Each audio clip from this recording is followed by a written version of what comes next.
14 जनवरी है, जाना माना संक्रांति का दिवस है। लेकिन आपको ज्ञात होगा कि सुबह पूज्य माता जी ने बताया है कि कुछ पंचांग 15 जनवरी को संक्रांति मान रहे हैं। तो ये मकर संक्रांति हम दोनों दिन कर रहे हैं, आज 14 जनवरी और कल 15 जनवरी को भी। और संक्रांति के कारण आज पूज्य माता जी ने स्वाध्याय की क्लास बंद करने का आदेश दिया है। हमारा प्रातःकालीन भी जो दैनिक स्वाध्याय था वह नहीं हुआ, उसके स्थान पर आज स्तोत्र का पाठ हुआ है।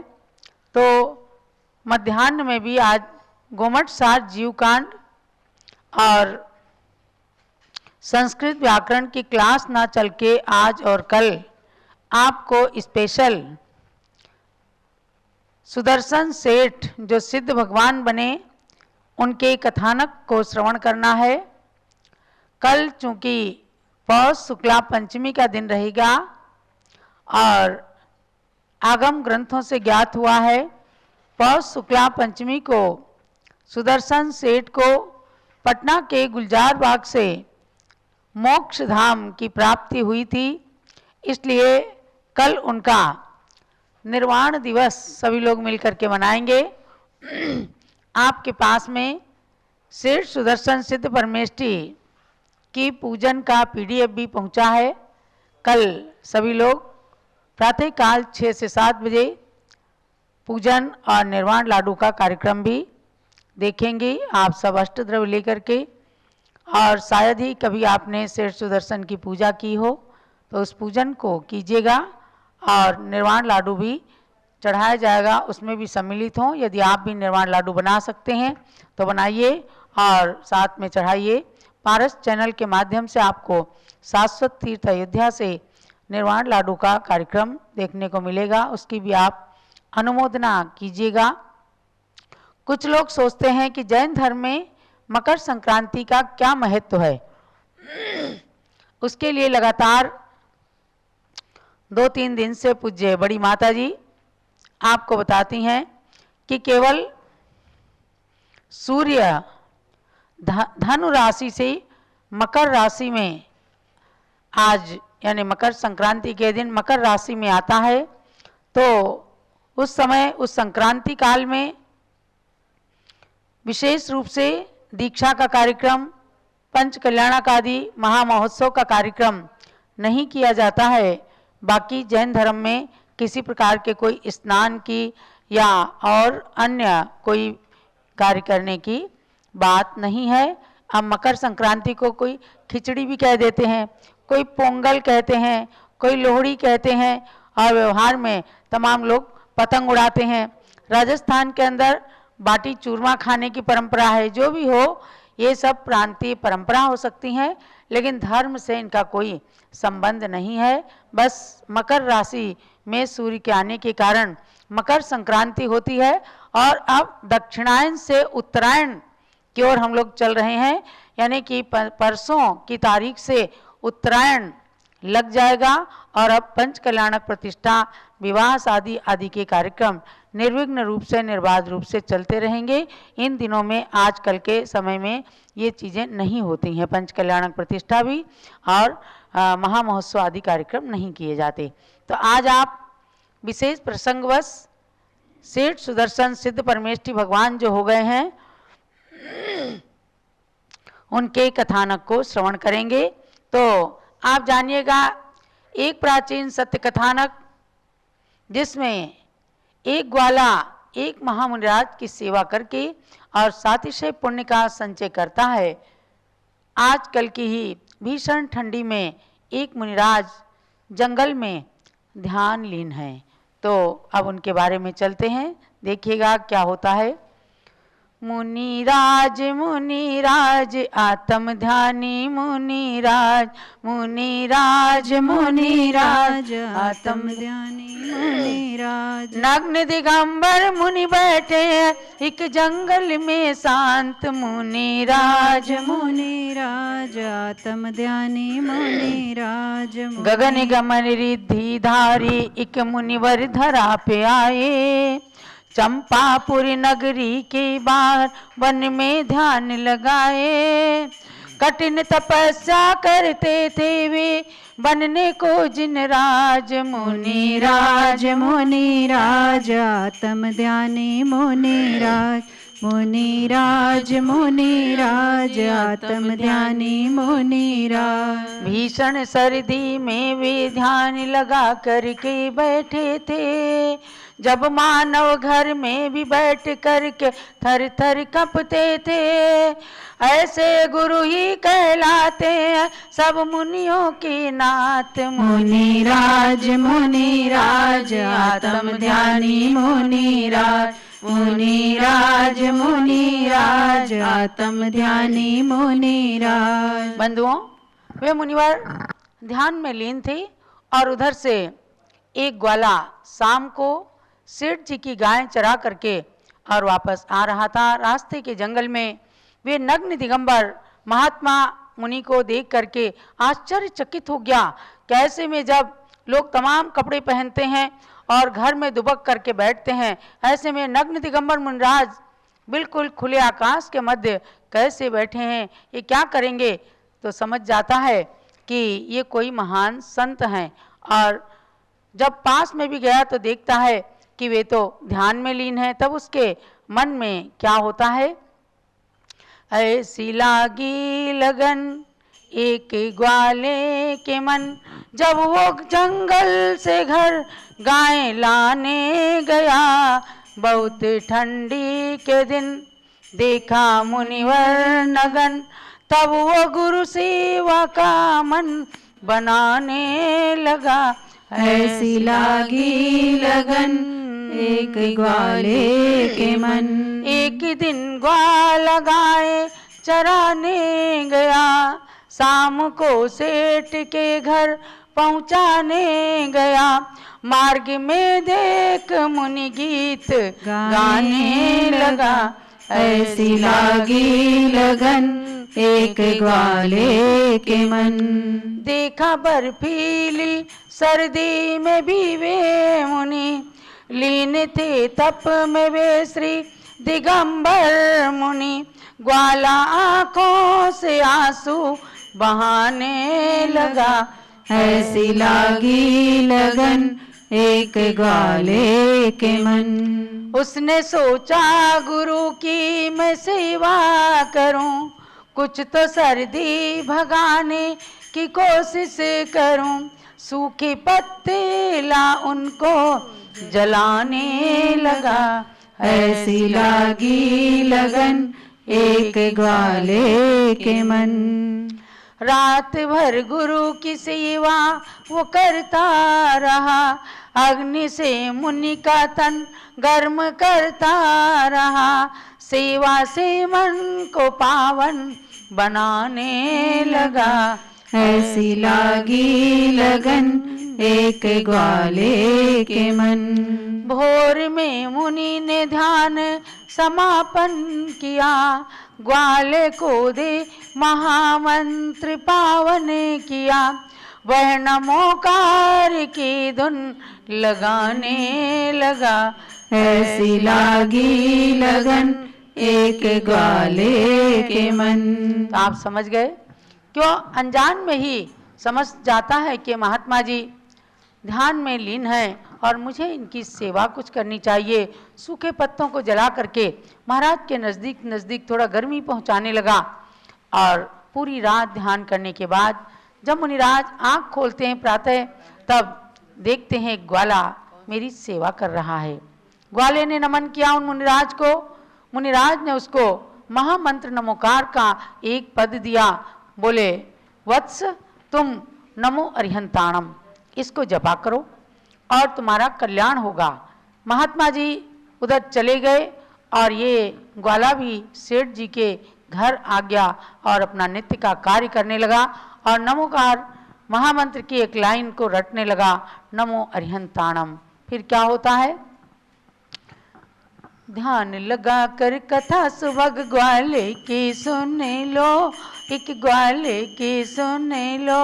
वह तो चंपापुर का वासी था, ध्यान लगा कर कथा सुभग ग्वाले की सुन लो, एक ग्वाले की सुन लो, वो तो चंपापुर का वासी था। चंपापुर में वह सुभग नाम का ग्वाला था जो सेठ के यहाँ नौकरी करता था, रोज गायों को चराता था और उसने मुनिराज से नमो अरिहंताणम मंत्र पाया। देकर मंत्र सुभग ग्वाले को मुनिवर चली गई आगे को, हर दिन रटता था वह मंत्र नमो अरिहंताणम नमो अरिहंताणम, वह तो चंपापुर का वासी था। पूछा मालिक सेठ ने उससे, तुझको मंत्र दिया यह किसने? ग्वाले ने बतलाई बात, गुरु सेवा में बिताई रात, गुरु सेवा में बिताई रात, वह तो चंपापुर का वासी था। तो ग्वाले ने सेठ जी के पूछने पर बताया कि सेठ जी आज हमने रात भर एक संत की सेवा की और उन्होंने ये मंत्र बताया। सेठ जी तो उस मंत्र को पढ़ते ही थे, वो जैन श्रावक थे।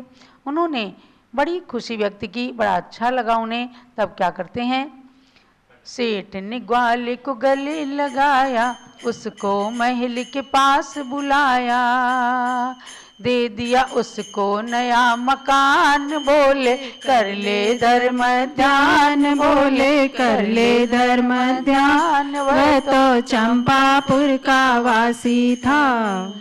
एक दिवस एक घटना घट गई, ग्वाले की अचानक मृत्यु हो गई।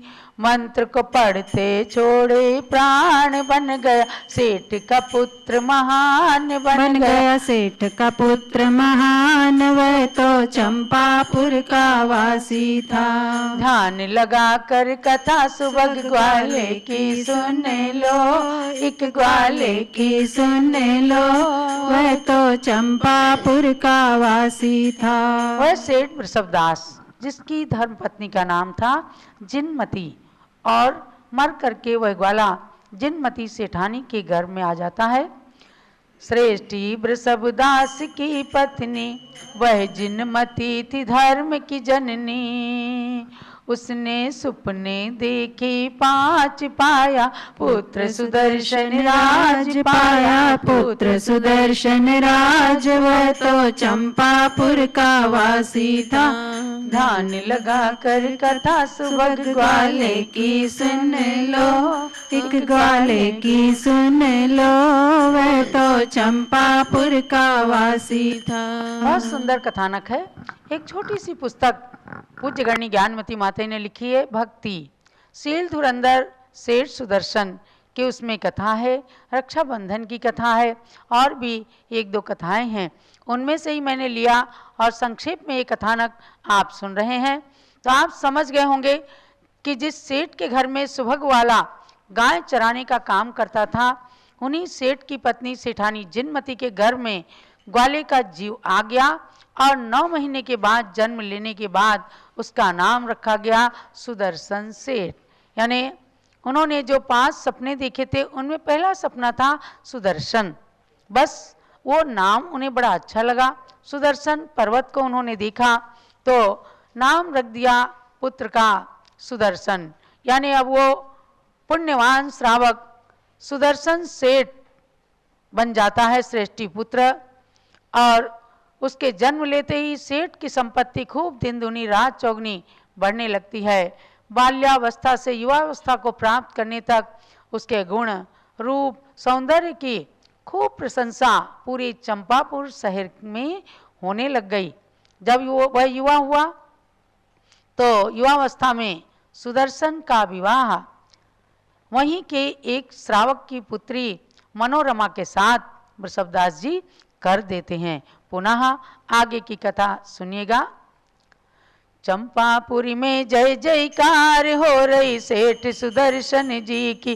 चंपापुरी में जय जयकार हो रही सेठ सुदर्शन जी की। हो रही सेठ सुदर्शन जी की, उनके सील व सुंदर तन की। चंपापुर में जय जयकार हो रही सेठ सुदर्शन जी की। चंपापुरी में जय जयकार हो रही सेठ सुदर्शन जी यानी ये की। सारा कथानक अभी चंपापुर नगरी का चल रहा है, जो आज भी बिहार प्रांत के अंदर चंपापुरी नगरी है। भगवान वासुपूज्य के पांचों कल्याणक से पवित्र नगरी है। और चंपापुर के अंदर भगवान वासुपूज्य की 31 फुट उत्तुंग प्रतिमा भी हमारे विनोद जी सेठी जी ने विराजमान की है, और स्वामी जी ने उसका बहुत सुंदर पंच कल्याणक कराया था। वही चंपापुर नगरी, वहाँ पर चतुर्थ काल के अंदर ये घटना घटित होती है। वह बालक सुदर्शन है सुंदर बड़ा, वह बालक सुदर्शन है सुंदर बड़ा। सेठ का पुत्र वह लाडला है बड़ा। सेठ का पुत्र वह लाडला है बड़ा। बालक किलकारी भरता है, सबको हर्षित वह करता है, खुशियों की वर्षा करता है। चंपापुर में जय जयकार हो रही सेठ सुदर्शन जी की। चंपापुर में जय जयकार हो रही सेठ सुदर्शन जी की। दूजी के चांद सम वह तो बढ़ने लगा, फिर युवावस्था में पग को धरने लगा। माता पिता ने ब्याह रचाया, मनोरमा को बहू बनाया, पुत्र सुदर्शन भी हर्षाया। चंपापुर में जय जयकार हो रही सेठ सुदर्शन जी की। चंपापुर में जय जयकार हो रही सेठ सुदर्शन जी की। उनका दाम्पत्य जीवन शुरू हो गया, उनका दाम्पत्य जीवन शुरू हो गया। फिर तो एक पुत्र का भी जन्म हो गया, फिर तो एक पुत्र का भी जन्म हो गया। मानो उनको नजर लगी है घटना अनहोनी सी घटी है, एक नारी ने कथा गढ़ी है। चंपापुर में जय जयकार हो रही सेठ सुदर्शन जी की। चंपापुर में जय जयकार हो रही सेठ सुदर्शन जी की। चंपापुर नगरी के धात्री वाहन राजा, उनकी रानी अभयमती का षड्यंत्र था। ध्यान मगन थे सेठ सुदर्शन एक शमशान भूमि के अंदर, त्याग का मन में भरा समंदर। चंपापुर में जय जयकार हो रही सेठ सुदर्शन जी की। चंपापुर में जय जयकार हो रही सेठ सुदर्शन जी की। फूल के साथ जैसे कांटा लगा होता है, तो महापुरुषों के जीवन के अंदर फूल जैसी सुगंधी भी रहती है, और कांटे जैसे दुख परिचय आकर के परीक्षा की भी घड़ियां आती हैं। ऐसी सेठ सुदर्शन के जीवन में भी एक अनहोनी घटना घटती है। सेठ सुदर्शन रूप से बड़े सुंदर थे, और वो एक बार अपनी रानी के साथ नगर की शोभा देख रहे थे अपनी पत्नी के साथ। तो उसी नगर का राजा जो धात्रीवाहन था, उसकी रानी अभयमती थी, उसने जब सुदर्शन को देखा तो उसके रूप पर मोहित हो गई, और उसने कहा कि यदि सुदर्शन हमको नहीं मिला तो मेरा जीवन ही बेकार है। तब उसने षड्यंत्र रचा, और उसने अपनी धाय माँ से कहा कि इसको किसी तरह बस में करना चाहिए। उनसे पूछा गया, आपको रानी ने याद किया है? रानी ने बहुत प्रयास किया तो सुदर्शन के मुख से निकला कि आप जो मन के अंदर सोच रही हैं तो वो मेरे से कार्य सिद्ध नहीं होगा। यानी उन्होंने अपने सील की रक्षा करने के लिए, अपने को एक क्षण के लिए उन्होंने कह दिया कि मैं नपुंसक हूँ, और इतना कहने के बाद फिर रानी चुप हो गई। लेकिन एक बार जब उसने सुन लिया कि सेठ सुदर्शन के पास सुंदर पुत्र भी है, तो उसने सोचा कि मेरे साथ छल कर रहा है। मैं इस नगर की रानी हूँ और मुझे प्राप्त करने के लिए इसके मन में जिज्ञासा होनी चाहिए थी, लेकिन ये मुझे ठुकरा रहा है।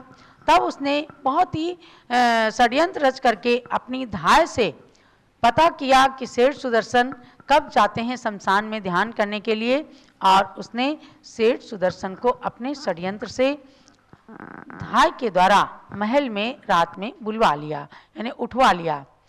धाय से उनको उठवा लिया रात्रि में, धाय से उनको उठवा लिया रात्रि में, फिर मनाने लगी विषय सुख के लिए, फिर मनाने लगी विषय सुख के लिए।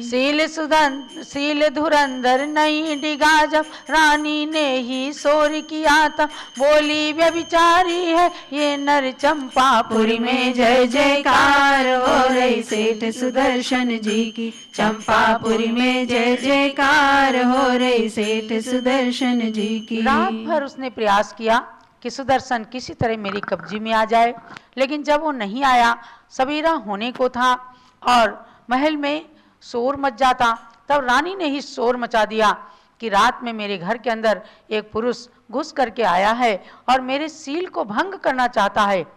तो राजा के पास तक के समाचार पहुंचता है। राजा भी रानी की बातों में आ गया, राजा भी रानी की बातों में आ गया, फिर सुदर्शन को सूली का दंड दे दिया, फिर सुदर्शन को सूली का दंड दे दिया। जल्लादों की उठी तलवारें फूल की माला बन गई सारी, देवों ने महिमा दिखला दी, चंपापुरी में जय जयकार हो रही सेठ सुदर्शन जी की, चंपापुरी में जय जयकार हो रही सेठ सुदर्शन जी की। प्रिय बंधुओं, ये है सेठ सुदर्शन के शील की महिमा। अर्थात राजा जब रानी के कहने में आ जाता है तो सच समझ लेता है कि इस पुरुष ने आकर और मेरी रानी के साथ व्यभिचार करने का प्रयत्न किया। तुरंत ही उन्होंने जल्लादों से उन्हें मारने के लिए आज्ञा दे दी और जल्लादों ने तलवारें उसकी सेठ सुदर्शन की गर्दन पर चलाई। लेकिन ये क्या भारी चमत्कार! तुरंत उस वन के देवता ने आकर के जैसे उनका आसन कंपायमान हुआ, अधिक ज्ञान से देवों ने जान लिया कि एक शील धुरंधर के ऊपर ये उपसर्ग आया है। तुरंत आकर के उन्होंने चमत्कार दिखाया और सुदर्शन के गले में तलवार की जगह फूल की माला पड़ गई और जल्लादों को देवताओं ने कीलित कर दिया। ये चमत्कार था, शील का चमत्कार था। सारे चंपापुर नगर में ये खबर दौड़ गई। राजा धात्रीवाहन भी वहां आ गए। वन देवता ने उनको अपने दिव्य ज्ञान से सारी जानी हुई बातें बता दी कि राजन, आपकी रानी ने ही इसके साथ षड्यंत्र किया और अपना स्वार्थ सिद्ध ना होने पर उसने सुदर्शन सेठ को झूठा दोष लगाया है। राजन, आपने इस निर्दोष को इतना कठोर दंड दिया है, इसलिए मैं इसकी रक्षा करने आया हूं, ऐसा वन देवता ने घोषणा की। राजा को सच्ची बात पता चल जाती है, तब एकदम लज्जित होते हैं क्योंकि अपनी ही रानी का मामला था। तो उन्होंने सुदर्शन से क्षमा मांगी, किंतु सेठ सुदर्शन को संसार से वैराग्य हो जाता है। संसार की अस्थिरता, संसार की नश्वरता का चिंतन करते हैं और वे जिन मंदिर में जाकर मुनिराज विमल वाहन से जैनेश्वरी दीक्षा लेने के लिए याचना करते हैं। उनकी धर्मपत्नी ने बहुत समझाया कि ये तो संसार के अंदर न जाने क्या चलता है, सज्जन और दुर्जन सब तरह के लोग होते हैं। प्रियवर, आप मुझे इसका दंड क्यों दे रहे हैं? लेकिन सुदर्शन को तो असली वैराग्य हो गया था। जिसको वास्तविक वैराग्य हो जाए उसको कभी भी राग उसके ऊपर हावी नहीं हो सकता। आप इस कथानक को, आधे कथानक को कल पुनः सुनेंगे और कल पौष शुक्ला पंचमी के दिन इन मुनिराज सुदर्शन सिद्ध परमेष्ठी को सिद्धत्व की प्राप्ति हुई, मोक्ष की प्राप्ति हुई, ऐसा हमारे प्रथमान योग के ग्रंथों में वर्णन आया है। इसलिए पूज्य माता ने बताया हमें, और कल पौष शुक्ला पंचमी है तो उनका निर्वाण दिवस मना करके हम लोग निर्वाण लाडू भी चढ़ाने का पुरुषार्थ करेंगे। आप भी उसमें सम्मिलित होइए। सेठ सुदर्शन की पूजा भी पूज्य माता के आदेश पर मैंने बनाई। वह पूजन आपके पास व्हाट्सएप के माध्यम से भेजी गई है। अष्ट द्रव्य लगाना, एक हो सके तो छोटा लड्डू भी बना लेना और टीवी के सामने बैठ जाना। हम सबके साथ आप भी सेठ सुदर्शन की पूजा करना, उनका शील व्रत अपने जीवन में पालन करने की इच्छा करना। चाहे नारी हो चाहे पुरुष हो, यदि उनके जीवन के अंदर शील व्रत है तो निश्चित रूप से चमत्कार होता है। तो भव्यात्माओं, ऐसे सेठ सुदर्शन के स्मरण का दिवस आया है, इसलिए आप सब भी उनका स्मरण करते हुए और भगवान सिद्ध परमेष्ठी की पूजा करना, सुदर्शन जी की। और जब भी पटना जाएं तो वहाँ गुलजार बाग कमलदह स्थान है, जहाँ माना जाता है ये सेठ सुदर्शन की सिद्ध स्थली, मोक्ष स्थली है। वहाँ से भी हम डायरेक्ट आपको वहाँ के विराजमान भगवान का दर्शन कराएंगे और आप सब भगवान सुदर्शन देव सिद्ध परमेष्ठी भगवान की पूजा करके अपने जीवन को पावन पवित्र बनाना। कल भी स्वाध्याय नहीं होगा। कल ज्योतिषियों के द्वारा बताया गया है कि कल है संक्रांति, मकर संक्रांति है। धर्म ध्यान करें, नमोकार मंत्र की जाप करें। ऐसे महान कथानकों को